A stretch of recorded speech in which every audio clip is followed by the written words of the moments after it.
भूतं च भव्यं च सर्वं यश्चाधितिष्ठति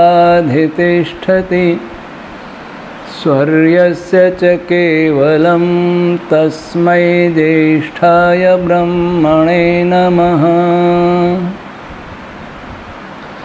प्रिय श्रोतागण, आज शिक्षक दिवस है, जो पूर्व राष्ट्रपति और दार्शनिक सर्वपल्ली राधाकृष्णन जी के जन्मदिन के उपलक्ष्य में मनाया जाता है। इस समय देश में अनेक कार्यक्रम होंगे, विद्यालय में उनको याद किया जाएगा। हमारे देश के राष्ट्रपति जी, प्रधानमंत्री जी, मुख्यमंत्री सभी बधाई देंगे। ये परंपरा चल पड़ी, बधाई देना, जन्मदिन मनाना, पुण्यतिथि मनाना, कुछ रंगारंग कार्यक्रम कर लेना, नाच गान कर लेना, कुछ खा पी लेना, लेकिन सीखना किससे? कुछ नहीं। आर्य समाज के बड़े क्रांतिकारी भजनोपदेशक हुए हैं, जो स्वतंत्रता से पूर्व जो देश में क्रांति का लक्ष्य जगाते थे, उन्होंने बहुत सारे गीत लिखे और एक गीत में उन्होंने कहा, लगाते हर एक की जय के नारे, किसी की कोई बात मानी नहीं है, वो मुर्दा है जो स्वाभिमानी नहीं है। हमारे सबकी जय होती, भगवान राम की जय, भगवान शिव जी की जय, भगवान कृष्ण जी की जय, हनुमान जी की जय, सबकी जय। अब आज राधा कृष्ण जी की जय, उनका जन्मदिन, कभी किसी महाराणा प्रताप का, कभी शिवाजी का, कभी नेताजी का, लेकिन सीखना किसे? कुछ नहीं। जब शिक्षक की बात आती है तो स्वाभाविक प्रश्न होता है कि शिक्षक किसको कहते हैं? शिक्षा देने वाले को शिक्षक कहते हैं, लेकिन शिक्षा किसको कहते हैं? इस विश्व के पटल पर अगर देखें तो ऐसा लगता है कि शिक्षा की एक क्रांति हुई है पिछली एक शताब्दी में, और ऐसी क्रांति हुई कि गांव-गांव में विद्यालय, इंजीनियरिंग कॉलेज, राजस्थान में जिला स्तर पर मेडिकल कॉलेज, ये सब बनाने की तैयारी है। यूनिवर्सिटियां बन रही हैं, एम्स बन रहे हैं, IIM बन रहे हैं, IITs बन रही हैं, रिसर्च सेंटर बन रहे हैं, वेटरनरी कॉलेज, आयुर्वेद कॉलेज सब बन रहे हैं। तो ऐसा लगता है कि संपूर्ण देश या विश्व, मैं विश्व की बात करूंगा, वैसे तो ये राष्ट्रीय शिक्षक दिवस है, लेकिन शिक्षा किसी देश और काल की सीमा में नहीं बांधी जा सकती। शिक्षा वह गुण है जो समूची मानव जाति को देवता भी बना सकती है, और गलत शिक्षा हुई तो दानव और पिशाच भी बना सकती है। तो पहले जाने की हम क्यों पढ़ते हैं? कोई माता पिता अपने बच्चों को विद्यालय में क्यों भेजता है? कोई IIT में एडमिशन क्यों लेता है? कोई मेडिकल कॉलेज में क्यों एडमिशन लेता है? कोई IIM में क्यों एडमिशन लेता है? क्या उद्देश्य होता है उसका? मुझे लगता है कि सभी एक ही उद्देश्य से जाते हैं। वह उद्देश्य होता है कि पढ़ करके आजीविका प्राप्त करना, जॉब प्राप्त करना, या तो अधिकारी बनना, या अच्छा मैनेजमेंट सीख लेना, कोई उद्योग खोलना, डॉक्टर बनना, इंजीनियर बनना। लेकिन ये बनना किस लिए? सब पैसा कमाने के लिए। शिक्षा का व्यवसायीकरण हो गया, इसलिए शिक्षा रही नहीं। भारत की नहीं, मैं सारी दुनिया की बात करूं तो सारी दुनिया में भी शिक्षा का यही उद्देश्य रह गया है कैसे पढ़ करके दूसरों को मूर्ख बना करके अधिक से अधिक धन संग्रह किया जाए। डॉक्टर रोगी को मूर्ख बनाता है, इंजीनियर अगर किसी का मकान बन रहा है तो मकान बनाने वाले को मूर्ख बनाता है, अध्यापक बच्चों को मूर्ख बनाता है, शिक्षा प्राप्त करके राजनेता बनता है तो राजनेता अपने मतदाताओं को मूर्ख बनाता है, और कोई प्रशासनिक पुलिस अधिकारी आदि बनता है तो वो भी मूर्ख बना के पैसा कमाता है। वैज्ञानिक भी मूर्ख बनाते हैं, जैसा आज बनाया गया, कोरोना के नाम पर मूर्ख बनाया जा रहा है।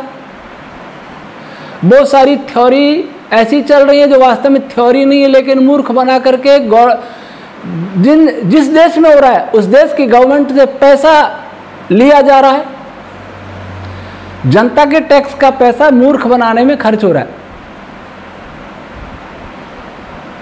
उत्पादक एक है किसान, बाकी तो सब इधर उधर सामान ट्रांसफर करने वाले हैं, एक स्थान से दूसरे स्थान पर ले जाना, एक से दूसरी चीज बनाना। वास्तव में कोई उत्पादक है इस देश में तो किसान।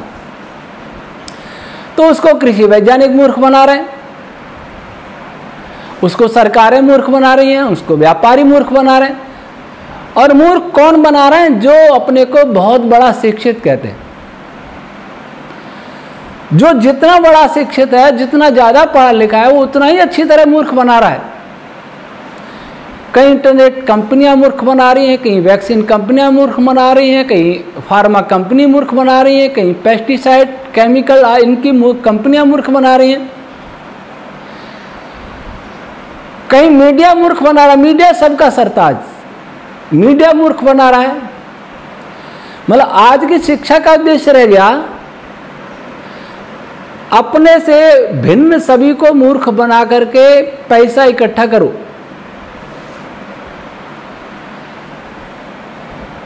किसी ने भी जाना ही नहीं कि शिक्षा का उद्देश्य क्या है, और इसलिए नहीं जाना कि वो यही नहीं जानते शिक्षा क्या है। सूचनाओं का एकत्रीकरण को शिक्षा मान लिया गया। विज्ञान में भी अधिक जानकारियों का एकत्रीकरण ही विज्ञान जान लिया गया, वैसा नहीं है। गंभीर रिसर्च नहीं हो रहा है। सारी शिक्षा शब्द आडंबर तक सीमित है लगभग। आज की शिक्षा ऐसी है ही नहीं कि जो किसी बच्चे को, किसी व्यक्ति को संस्कारवान बना सके, धर्मात्मा बना सके, जितेंद्रीय बना सके, सदाचारी बना सके। ऐसी ये शिक्षा का कोई चैप्टर नहीं किसी भी शिक्षा में। बड़े बड़े शिक्षित कोरोना काल में देखा, वैसे भी देखा, बड़े बड़े हॉस्पिटलों में रोगियों के गुर्दे निकाल लिए जाते हैं। कोई अशिक्षित निकालता है क्या? जो किसी का गुर्दा निकाल लेता है वो बहुत बड़ा सर्जन होता है। बहुत पैसा खर्च करके उसने पढ़ाई की है, और पढ़ाई की है तो पैसा निकालेगा, किसी का गुर्दा बेचेगा, किसी की आंख निकाल लेगा, किसी का लिवर निकाल लेगा, यही तो करेगा। बना क्यों डॉक्टर? कर्ज लेके डॉक्टर बना तो कहां से देगा वो? महर्षि दयानंद क्या कहते हैं शिक्षा के विषय में? जिससे मनुष्य विद्या आदि शुभ गुणों की प्राप्ति और अविद्या आदि दोषों को छोड़ के सदा आनंदित हो सके, वह शिक्षा कहलाती है। विद्या किसको कहते हैं? जो जैसा है उसको वैसा ही जानना। क्या आज की शिक्षा ऐसा करती है या कर सकती है? वास्तव में विज्ञान का उद्देश्य तो वही है कि जो जैसा है उसको वैसा जानना विज्ञान कहलाता है। और महर्षि दयानंद कहते हैं जो जैसा जानना है वैसा ही जानना विद्या कहलाता है, और जिससे विद्या प्राप्त हो वह शिक्षा कहलाती है। और शिक्षा कहते हैं जिससे विद्या, सभ्यता, धर्मात्मता, जितेंद्रियता आदि की बढ़ती होवे और बुराइयां छूटे, उसे शिक्षा कहते हैं। जो जैसा उसको वैसा जानना विद्या कहलाती, शिक्षा कहलाती। क्या हमने इस पर विचार किया कि जो जैसा है उसको वैसा हम जानते हैं क्या, या कोई जनाता है क्या? अपने शरीर पर विचार करें। क्या कोई आज की शिक्षा, चाहे वो किसी यूनिवर्सिटी में कोई पढ़ रहा हो, किसी IIT एम्स, किसी कॉलेज, कहीं भी पढ़ रहा हो, क्या वो सिखाता है कि मैं मनुष्य हूं, मैं आत्मा हूं, शरीर नहीं हूं, शरीर मेरा साधन है? आंखें दूसरों को देखती हैं लेकिन अपने को नहीं देख पाती। अपने को देखने के लिए दर्पण चाहिए। वैसे ही हम दूसरों को देखते हैं, अपने को नहीं देखते। जन्म लिया और मर गए, लंबी जिंदगी जी, बहुत सारे भोग किए, लेकिन मरते समय भी ये न जान पाए कि हम क्या है, हम चेतन है, ऐसा नहीं जान पाए, क्योंकि ये शिक्षा का कोई भाग ही नहीं। शिक्षा ये बताती नहीं। शिक्षा मकान की मरम्मत की करना सिखाती है, शिक्षा दुकान चलाना सिखाती है, शिक्षा खेती करना सिखाती है, शिक्षा शरीर की साज सज्जा सिखाती है। लेकिन आज की शिक्षा ये नहीं सिखाती कि जिसका ये सब है उस अपना भी कुछ ध्यान रखे। कोई सोचता ही नहीं। आत्मा व्याकुल है, आत्मा अशांत है, आत्मा क्लांत है, दुखी है, लेकिन उसकी ओर किसी का ध्यान नहीं। अर्थात आत्मा को अपना ही ध्यान नहीं है, दूसरों को देखता है। इतना अविद्या का आवरण आ गया। जो पुण्य में पाप देखता है और पाप में पुण्य देखता है, चेतन में अचेतन देखता है, अचेतन में चेतन देखता है, जो सुख में दुख मानता है और दुख में सुख मानता है, वह होता अविद्वान, वह होती अविद्या। लेकिन शिक्षा क्या करती है? इसका विपरीत करे। वास्तविक सुख को सुख समझे, वास्तविक दुख को दुख समझे, शरीर को शरीर समझे, आत्मा को आत्मा समझे, सृष्टि को जड़ समझे, सृष्टा को चेतन समझे। अर्थात सत्य, जिसे सत्य का बोध हो जाए, वह शिक्षा कहलाती है। बोध तो होगा जब होगा, लेकिन जो सत्य जानता है उसको भी बोलना, सत्य बोलना, यह भी शिक्षा नहीं सिखाती आज की। जिससे व्यक्ति धर्मात्मा बने, आचरणवान बने, सदाचारी बने, वह शिक्षा कहलाती है और अपनी इंद्रियों पर विजय प्राप्त कर सके। आज जो जितना शिक्षित है उतना ही अधिक उसकी इंद्रियां चंचल हैं, अगर उसको कहीं से संस्कार नहीं मिले तो। और आज की शिक्षा कहती है इंद्रियों को नियंत्रित मन रखो, खुला छोड़ो, मन को भी खुला छोड़ो, अन्यथा बहुत सारे विकार पैदा होंगे। ये सारी इंद्रियां खाने के लिए, भोग के लिए हैं, उनका भोग करो। और उससे क्या हुआ? उसे सारे विश्व में एक संघर्ष हो रहा है, क्योंकि इंद्रियों की तृप्ति कभी नहीं होती। पेट भर सकता है पर जीव का पेट नहीं भरेगा, रसना नहीं, रसना कभी संतुष्ट नहीं होगी। तो आज इंद्रिय लोलुपता के कारण संसार में क्या हो रहा है ऐसा? और आज झूठ कौन कौन बोल रहा है? विज्ञान के नाम पर 1.5 साल से झूठ चल रहा है, पहले भी चल रहा था बहुत, अब तो सारी सीमाएं तोड़ चुका। वैज्ञानिक झूठ बोल रहा है, डॉक्टर झूठ बोल रहा है, राजनेता झूठ बोल रहा है, पूंजीपति झूठ बोल रहा है, कंपनी झूठ बोल रही है, मीडिया झूठ बोल रहा है, और फिर वो कहते हैं हम बहुत पढ़े लिखे। जो शिक्षा समूची मानव जाति को जिसने वायरस बना के त्रस्त कर दिया हो, केवल इसलिए कि उनकी दवाइयाँ बिकें, उनकी वैक्सीन बिके, उन दवाइयों से फिर रोग नए नए पैदा होवे, फिर उनकी दवाइयाँ और ज़्यादा बिकें, नई नई वैक्सीन की और ज़रूरत पड़े, फिर उनको उनसे फिर और रोग होवे। ये चैन चलता रहना चाहिए, बंद नहीं होना चाहिए।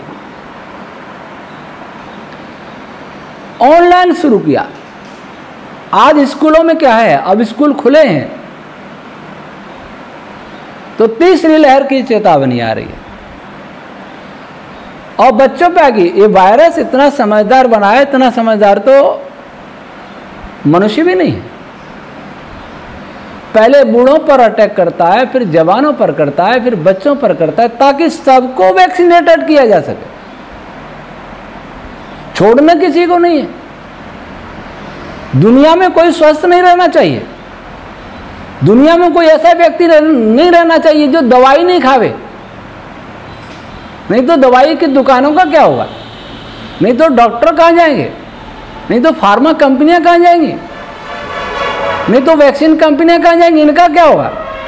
इनको चलाते रहना है, इसलिए विश्व के हर मानव को रोगी बनाए रखना है, परमानेंट रोगी बनाए रखना है। सर्दी जुकाम फ्लू, ये तो कोरोना ये तो ठीक हो जाएंगे 2-4 दिन में, फिर आगे क्या होगा।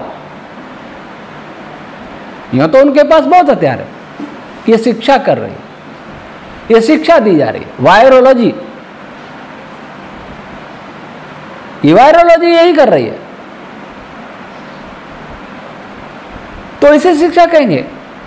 जो शिक्षा समूची मानव जाति को नष्ट करने पर तुली हो, वो शिक्षा नहीं है, वो शिक्षित लोग नहीं है, वो मानवता की शत्रु हैं, पिशाच हैं।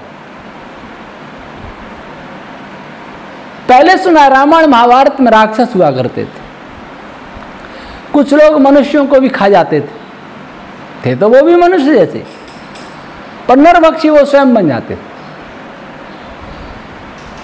लेकिन खा करके एक बार छुट्टी, सबको तो नहीं खाते, जिसको खाया वो जीवन समाप्त हुआ। लेकिन आज क्या है,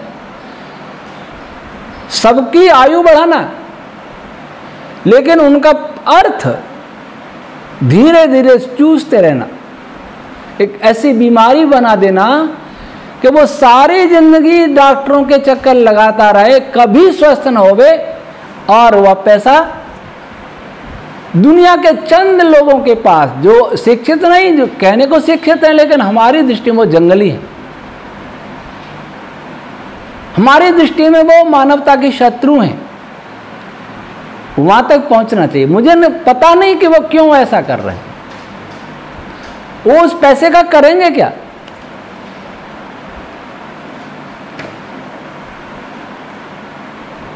वे, मुझे लगता है कि अगर उनमें विद्या का प्रकाश होता, अगर वो शिक्षित होते ऐसे शिक्षित जैसे ऋषि दयानंद ने कहा,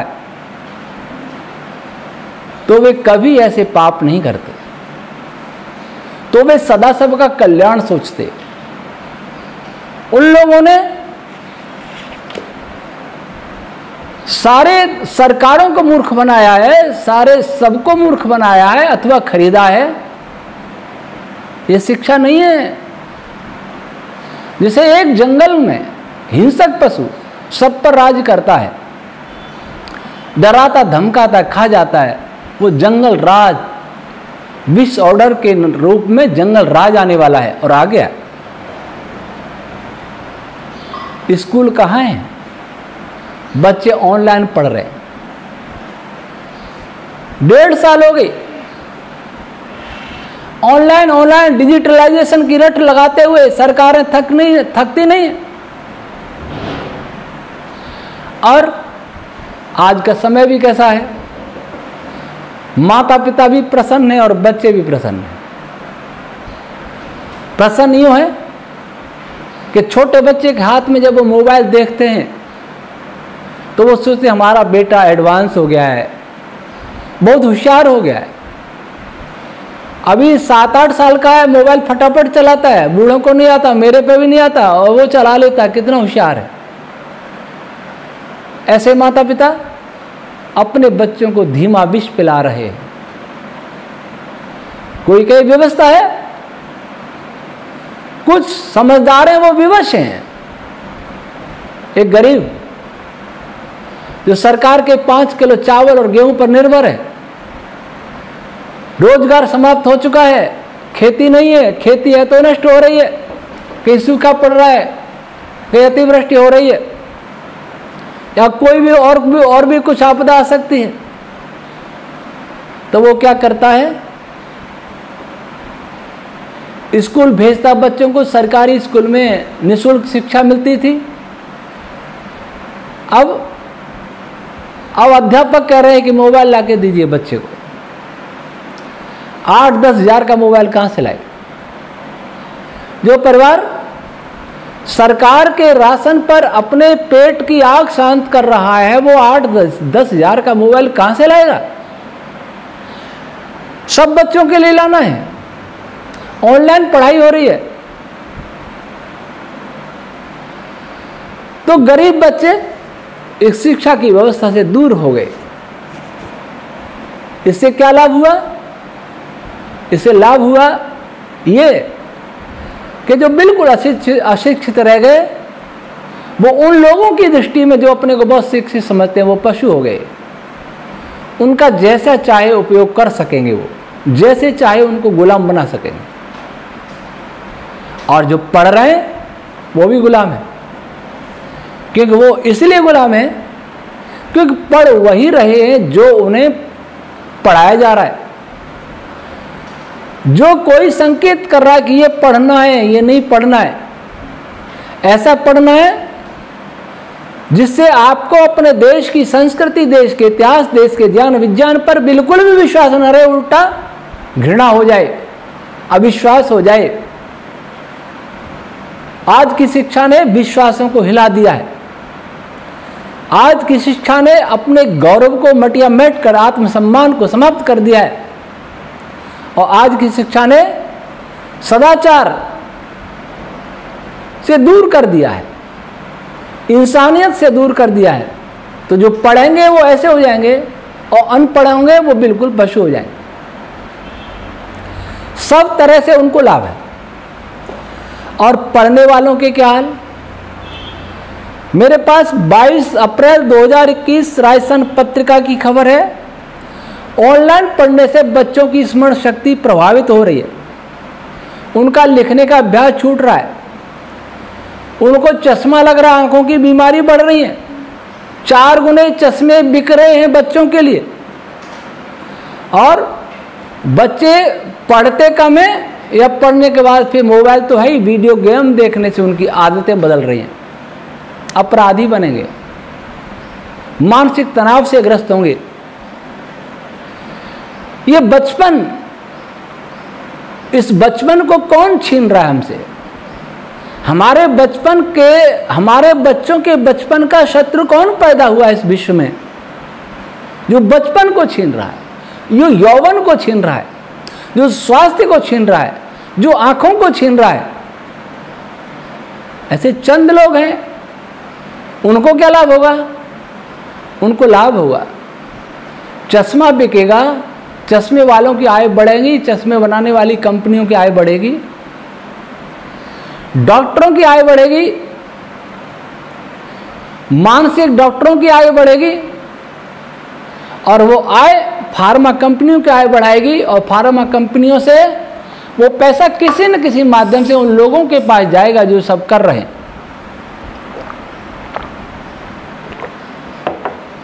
इसको शिक्षा कहते हैं। एबीपी न्यूज 1 सितंबर 2021, इस ऑनलाइन पढ़ाई से वर्क एट होम ये फैशन चल पड़ा। ऑफिस में मत आइए, घर से काम करिए। 25% युवा मानसिक तनाव से ग्रस्त हो रहे हैं। आज तक 15 जुलाई 2021 बच्चों में आंखों की बीमारी बढ़ रही है, उसको नाम दिया जा रहा है कंप्यूटर विजन सिंड्रोम या डिजिटल आई स्ट्रेन। ये नई बीमारी आई, तो नई बीमारी के लिए जाना कहाँ पड़ेगा? डॉक्टर के यहाँ जाना पड़ेगा। तो इधर तो फार्मा कंपनी, मेडिकल एजेंसीज की आय बढ़ी, उधर किसकी आय बढ़ी? मोबाइल बिकेंगे तो मोबाइल बनाने वाली कंपनियों की आय बढ़ेगी। नेट ज़्यादा चलाना पड़ेगा तो इंटरनेट कंपनियों की आय बढ़ेगी। 5G लाना अनिवार्य होगा, सब कैसे चलेगा? 5G आएगा फिर और जी आएंगे आगे, उनसे क्या होगा? उनसे फिर कैंसर होगा। आंखों की बीमारी, तनाव तो अभी देखा जा रहा है। देखना आगे आने वाले समय में कैंसर के रोगी बहुत बढ़ेंगे। अभी कल परसों राजस्थान पत्रिका में खबर आई है कि उत्तर भारत के कुछ राज्यों में पर्यावरण प्रदूषण अधिक होने से अस्थमा और हृदय रोगों में वृद्धि हो सकती है। ये खबर फैलाने वाले और रिसर्च करने वाले इतने शातिर हैं, वे जानते हैं कि 1.5 साल से हमने ऑक्सीजन ढंग से नहीं लेने दी। वायरस चला जाएगा, मास्क लगाए रखो, डबल मास्क लगाओ, कस के लगाओ, नाक खुली नहीं रहनी चाहिए कहीं वायरस न चला जाए। उससे क्या हुआ? ऑक्सीजन लेवल हमारा कम हो रहा है, कार्बन डाइऑक्साइड बढ़ रहा है। तो दमा रोग क्यों नहीं होगा? टीबी क्यों नहीं होगा? हृदय रोग क्यों नहीं होंगे? मस्तिष्क रोग क्यों नहीं होंगे? जब ऑक्सीजन की कमी होती है तो आदमी मूर्छित हो जाएगा, मस्तिष्क काम नहीं करेगा, हार्ट काम नहीं करेगा, फेफड़े काम नहीं करेंगे, शरीर मरेगा। तो जो अपने पाप छिपाए, अपने जो पाप किए, वे दवाइयां दी जिनसे हृदय रोग हों, वे दवाइयां दी जिनसे डायबिटीज बढ़े, वे दवाइयां दी जिनसे ऑक्सीजन लेवल, वे दवाइयां दी जिनसे गुर्दे खराब हों।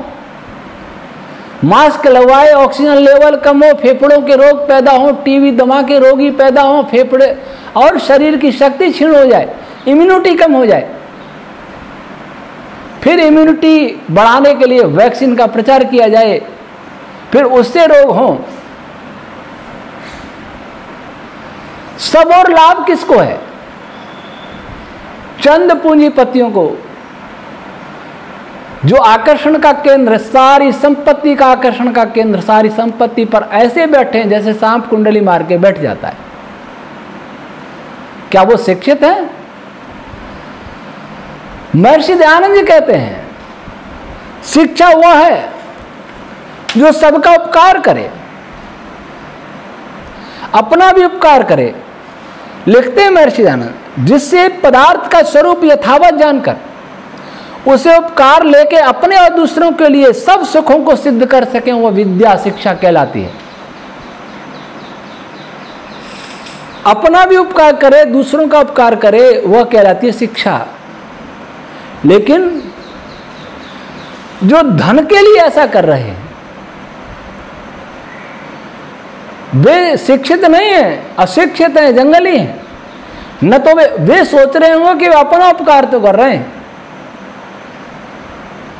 नोएडा में एक आयकर कमिश्नर ने, आयकर आयुक्त ने अपने भाषण में कहा था, मैंने सुना कि 2 व्यक्तियों के पास विश्व की 80% संपत्ति है। अब उनसे जाके पूछें कि आप संतुष्ट हैं? अब तो तृप्ति हुई कि नहीं हुई? अगर अब भी तृप्ति हो जाए तो भी ये पाप मिट जाए महामारी फैलाने का, ये डिजिटलाइजेशन का, ये भाग दौड़ का, लोगों को मूर्ख बनाने का, लोगों को बीमार बनाने का। लेकिन अब भी पाप बंद नहीं हो रहा। तो स्कूल में अध्यापक बच्चे को पढ़ाता है, बच्चा प्रश्नोत्तर भी करता है। अध्यापक का कर्तव्य, आचार्य का अर्थ होता था जो स्वयं आचरण करे और बच्चों को आचरण सिखाए, ब्रह्मचारी को आचरण सिखाए, वो आचार्य कहलाता था। लेकिन आज शिक्षक से बच्चों को दूर कर दिया गया है। इसका दूसरा प्रभाव अभी नहीं दिखाई दे रहा है। जो आज मैंने रोगों की चर्चा की, इस बात को मैंने बहुत पहले राष्ट्रपति और प्रधानमंत्री और स्वास्थ्य मंत्री सबको लिखा था, मुख्यमंत्रियों को लिखा था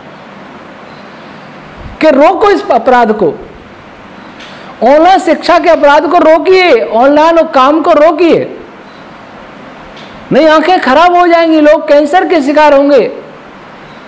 लोग मानसिक तनाव से ग्रस्त हो जाएंगे। बहुत सारी भी मास्क के साइड इफेक्ट को भी बताया था, पर नहीं सुनता कोई, या डरे हुए हैं, या लोभ में, या विवश हैं। ऐसी व्यवस्था, उसे तो मर जाना अच्छा। जो कल्याण नहीं कर सके, जो सही नहीं सोच सके, जो आत्मा की आवाज को नहीं सुन सकते, उसके जीवन को धिक्कार है। क्या जीवन है उसका? अपना भी नाश कर रहा है, दूसरों का भी नाश कर रहा है। कितना पाप होगा हमसे अगर मेरे कारण, मेरी किसी बात से एक व्यक्ति भी हानि उठाता है तो मैं तो पापी हुआ।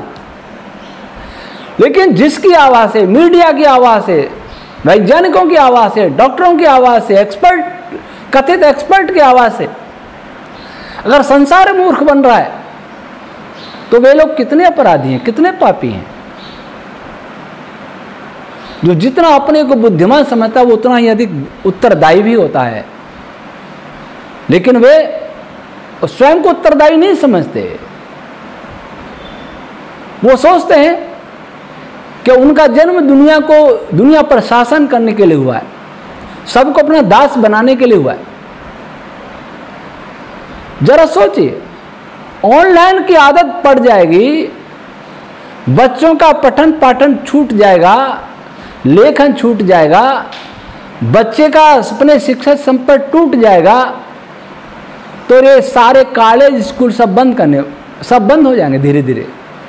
क्यों? कुछ वीडियो, एक आदमी वीडियो बना के लाखों पढ़ लेंगे उससे। क्या आवश्यकता है अध्यापकों की? और ये धीरे धीरे होगा। ये कहा जाएगा कि बहुत धन वेतन पर खर्च होता है, इसलिए अध्यापकों की भर्ती बंद कर दीजिए, और जो हैं आज उनको रिटायर कर दीजिए। क्यों? कि अब हमारे पास पैसा नहीं। पैसे से क्या किया? पैसे से कोरोना भोगा, लॉकडाउन हुआ, अर्थव्यवस्था बर्बाद हुई। पैसा नहीं है, इस पैसे से सड़कें बनाओ, इस पैसे से दूसरी चीजें दिखावा करो, लेकिन स्कूल बंद कर दो। एक टीचर वीडियो बना दे, उससे लाखों वीडियो देखें, यूजीसी कुछ वीडियो बना के डाल दे, कॉलेज यूनिवर्सिटी में सब वही देखें। क्या जरूरत है कॉलेजों की, यूनिवर्सिटीज की, प्रोफेसर्स की क्या आवश्यकता है? तब जो आज शिक्षक हैं भारत में कई लाख होंगे, उनका भविष्य खतरे में है। और जो बच्चे पढ़ रहे हैं वो ये सपने लेके पढ़ रहे हैं। वो पढ़ेंगे, पढ़ करके बीएड करेंगे, एमएड करेंगे, पीएचडी करेंगे, नेट करेंगे, स्लेट करेंगे, कुछ भी करके शिक्षक बनेंगे। प्राइमरी का शिक्षक बनेंगे, मिडिल का शिक्षक बनेंगे, सीनियर सेकेंडरी का शिक्षक बनेंगे, कॉलेज का, यूनिवर्सिटी का, आईआईटी का, किसी का भी बनेंगे, शिक्षक बनेंगे। उनकी आजीविका हो जाएगी, अच्छा वेतन मिलेगा, और किसी के मन में भाव होगा कि मैं बहुत से बच्चों का निर्माण करूंगा, ऐसा भी होगा। वो सारे भाव समाप्त हो जाएंगे, किसी की आवश्यकता नहीं रहेगी। फिर ये जो कहते हैं हम हमारा युवा भारत, उस युवा भारत का क्या होगा? वो युवा भारत करेगा क्या? चोरी करेगा, डाके डालेगा, नक्सली बनेगा, आतंकवादी बनेगा, अथवा नशीले पदार्थों की तस्करी करेगा। क्या करेगा? उसे पेट तो भरना पड़ेगा। क्या करेगा? वो कहां जाएगा? इसको सोचने वाला कोई नहीं। कोई भी बीमारी आती है, पर्यावरण प्रदूषण को ग्लोबल वार्मिंग के माथे मर दिया जाता है। अगर मैं वैज्ञानिकों से पूछूं ग्लोबल वार्मिंग की किसने? ग्लोबल वार्मिंग से ज्यादा आपको कुछ आता भी है क्या पर्यावरण में? इतना ही पता है कि वायुमंडल ठंडा है कि गर्म है, समुद्र में पानी की ऊपर की सतह गर्म है कि ठंडी, इतना ही आता है। इससे आगे पर्यावरण नहीं होता क्या? क्योंकि शिक्षा जड़ पदार्थों को भी नहीं जानती ठीक तरह से, चेतन को तो क्या जानेंगे? चेतन तो उसका सब्जेक्ट ही नहीं। सत्य, न्याय, दया, करुणा, प्रेम, भ्रातृत्व ये शिक्षा का सब्जेक्ट ही नहीं, तब अनाचार पापाचार तो वैसे ही फैलेगा।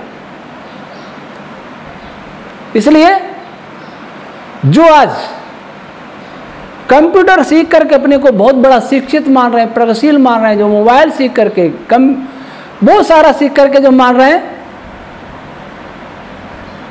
और आत्म प्रवंचना के रोग से ग्रस्त हैं। आत्म प्रवंचना किसको कहते हैं? स्वयं को ही ठगना। वो स्वयं को ठग रहे हैं, लेकिन पता नहीं लग रहा कि वो ठग रहे, वो सोच रहे हैं कि नहीं हम दूसरों को ठग रहे हैं, लेकिन वास्तव में खुद को ही ठग रहे हैं। लेकिन आज ये एक स्टेटस का प्रश्न बन गया, प्रतिष्ठा का प्रश्न बन गया।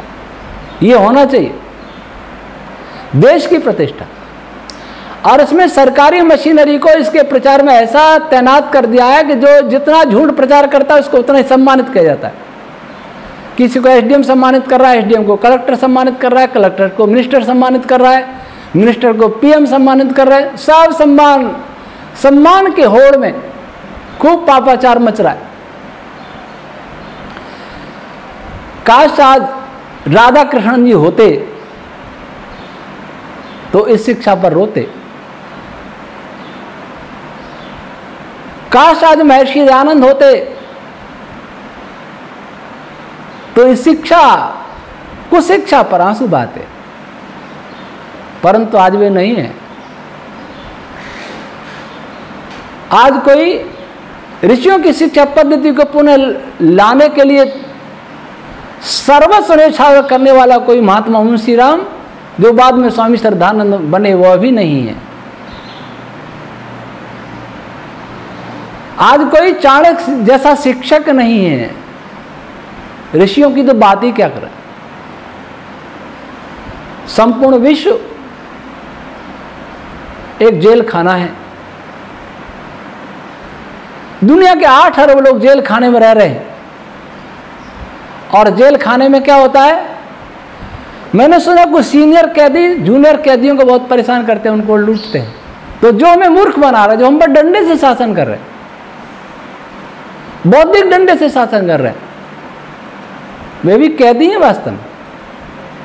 वो हमें मूर्ख बना रहे हैं, लेकिन वो भूल गए कि वो भी किसी के दास हैं, वो भी कैदी हैं। जेलर तो 2, 4, 10, 20, 50, 100 ही होंगे, जो दिखते ही नहीं है, कहां बैठते हैं। काश हम शिक्षा को वास्तव में समझ लेते, सत्य और असत्य को वास्तव में समझ लेते, सत्य असत्य का भेद करना सीख जाते, तो हमारा स्वाभिमान मर नहीं गया होता। हम बुद्धि के दास या दिवालिया नहीं हो गए होते। हमें कोई कैदी नहीं बना सकता था। लेकिन जब कैदी बनने में ही खुश हो रहे हैं, तो उनको कैद से कोई मुक्त कर भी नहीं सकता। जब रोग कोई दवाई समझ ले, उसको कोई ठीक नहीं कर सकता। दुर्भाग्य से रोगियों ने भी रोग को दवाई समझ लिया, और दूसरा दुर्भाग्य कि कोई सच्चा डॉक्टर और शिक्षक भी इस विश्व में दिखाई नहीं देता, और जो कुछ है वो चिल्लाते रहे, उनकी कोई सुनता नहीं। उनकी आवाज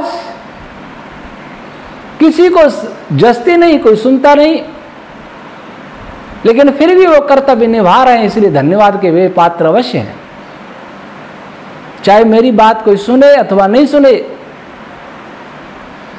मेरे जैसे और भी जो बोल रहे हैं उनकी बात कोई सुने अथवा नहीं सुने, लेकिन हमें इतना तो लगता है कि हम अपना कर्तव्य पूरा कर रहे हैं। और इस कर्तव्य पूरा करते करते कोई हमें मार भी दे, तब भी संतोष ही होगा कि मरे भी तो अपना कर्तव्य निभाते हुए मरे। संसार के 8 अरब लोगों का कल्याण चाहते हुए मरे, मन से भी किसी को पीड़ा नहीं पहुंचाने की इच्छा की, ऐसा जीवन जिया, यह तो संतोष होगा। सुधार पाए न सुधार पाए, इस पे वश हमारा नहीं है।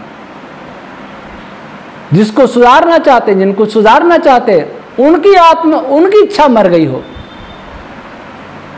तुम कर भी कह सकते हैं। मैं किसान हूं और विद्या का बीज बोना चाहता हूं, सच्चाई का, भलाई का, धर्म का बीज बोना चाहता हूं, मानवता का। लेकिन जब मेरे जैसे मानव दिखाई देने वाले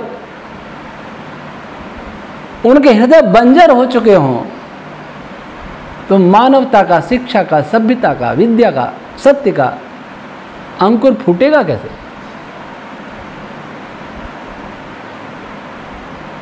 हम सोचें कि क्या हम वास्तव में शिक्षित हैं? कोई पढ़ लिया, बहुत पढ़ लिया, आज की शिक्षा में पीएचडी कर लिया, पोस्ट डॉक कर लिया, डी.लिट कर लिया, डी.फिल कर दिया, कुछ भी कर लिया, उस विद्या का उसके जीवन में कितना महत्व है? अगर उसको जॉब नहीं मिले तो क्या अपना पेट भी भर सकता है वो? हमारी शिक्षा ने बड़ी बड़ी बिल्डिंगें बनाई। बिल्डिंग, मकान किस लिए होता है? बाहर से आए तो मकान हमें गर्मी से राहत दे सके, सर्दी से राहत दे सके। लेकिन इस शिक्षा ने ऐसे मकान बनाए, मैं भी ऐसे ही मकान में बैठा हूं, गर्मी में बाहर से आएंगे तो अंदर तपेगा। जब तक कूलर, पंखा और मान अगर एसी नहीं हो तब तक मकान में रह नहीं सकते, मर जाएंगे जल के गर्मी के दिनों। जिस उद्देश्य से मकान को बनाया था वो तो पूरा नहीं हुआ। क्यों ऐसे मकान बनाए? इसलिए बनाए ताकि बिजली कंपनी, उनको भी तो रोजगार देना है। कूलर बनाने वाली कंपनी, पंखा बनाने वाली कंपनी, एसी बनाने वाली कंपनी, वो क्या खाएंगी? उनके बिना जी नहीं सके ऐसा मकान बनाना। जो आर्किटेक्ट भी फलेगा फूलेगा, सीमेंट कंपनियां भी फूलेंगी फलेंगी, और बिजली कंपनियां, टेक्नोलॉजी वाली कंपनियां भी फूलेंगी फलेंगी। सबको तो मिलना चाहिए ना। मकान बनाने वाला भले ही जिंदगी भर कर्ज में डूबा रहे, और जब सर्दी में आए तो मकान होता है सर्दी में आके रात में, लेकिन लगा ना फर्श पर नंगा पैर रखो तो वो भी बर्फ जैसा ठंडा हो जाता, पत्थर का। ये शिक्षा ने तो किया।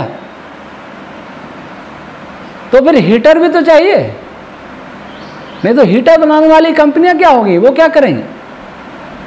उनको भी लाभ मिलना चाहिए।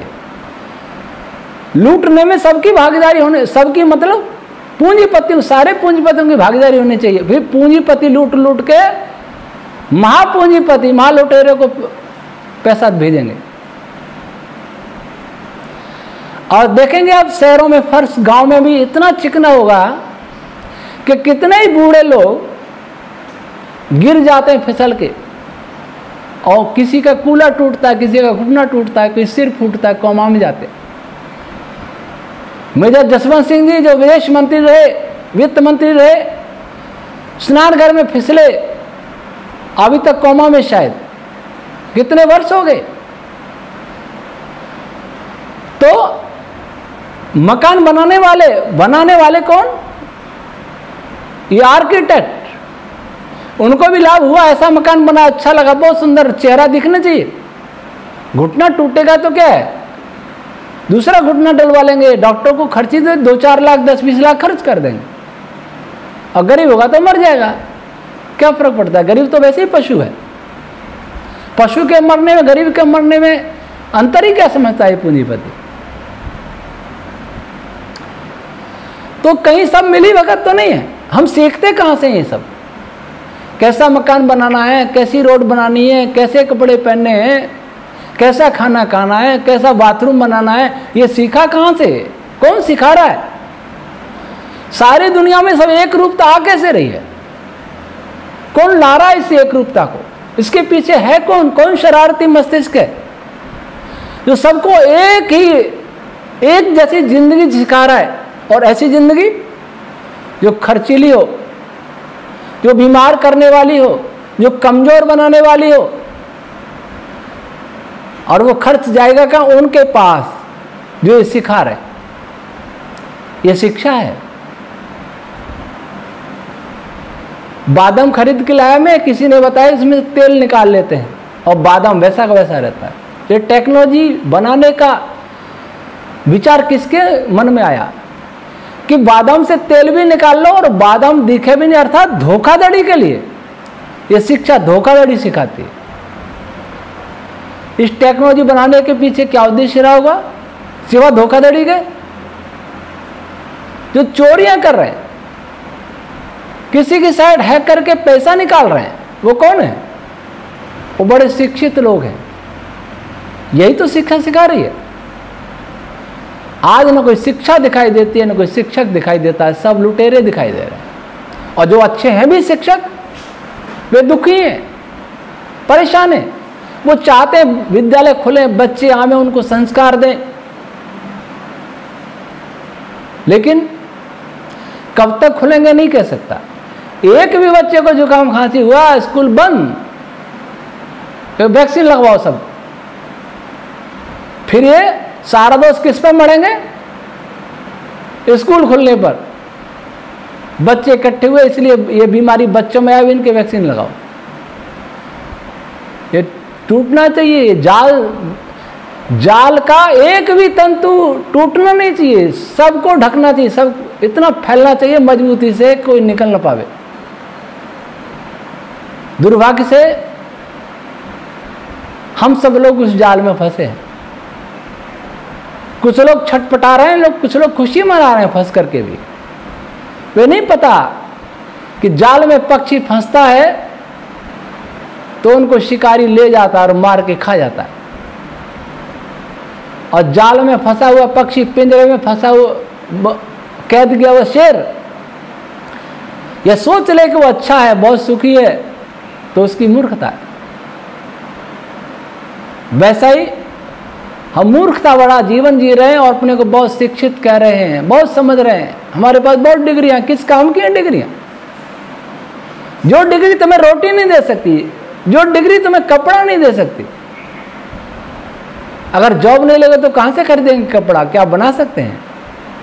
मकान नहीं बना सकते, कपड़ा नहीं बना सकते, रोटी पैदा नहीं कर सकते, खेत में हल नहीं चला सकते, पशु नहीं पाल सकते, पेट भर ही नहीं सकते। डिग्रियां लेके घूमते रहो, और डिग्री वाले बहुत घूम रहे हैं हमारे देश में, तो कोई नहीं पूछता।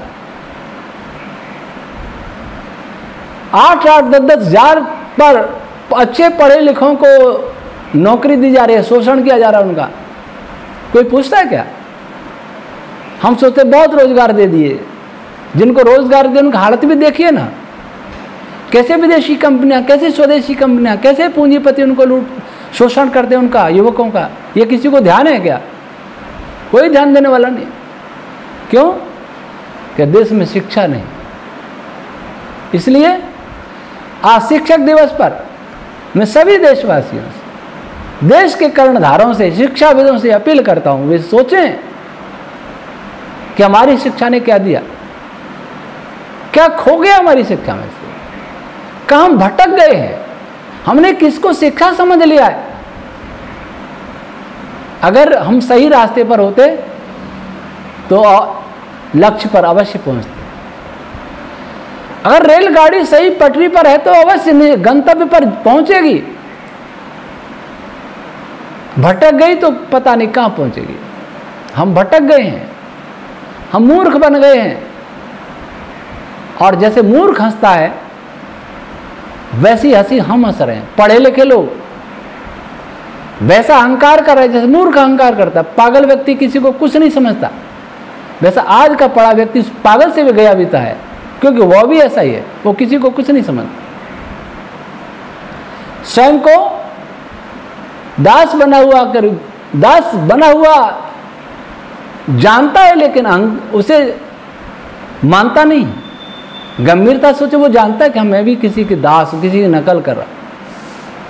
तो आए आज शिक्षक दिवस पर हम शिक्षा की उन परिभाषाओं पर विचार करें जो ऋषियों ने दी हैं, महर्षि दयानंद ने दी हैं। हम डॉक्टर राधाकृष्णन जी के जीवन पर भी विचार करें, उनकी शिक्षाओं पर भी विचार करें। लेकिन सही विचार तो ऋषियों की शिक्षाओं पर विचार करने से ही होगा।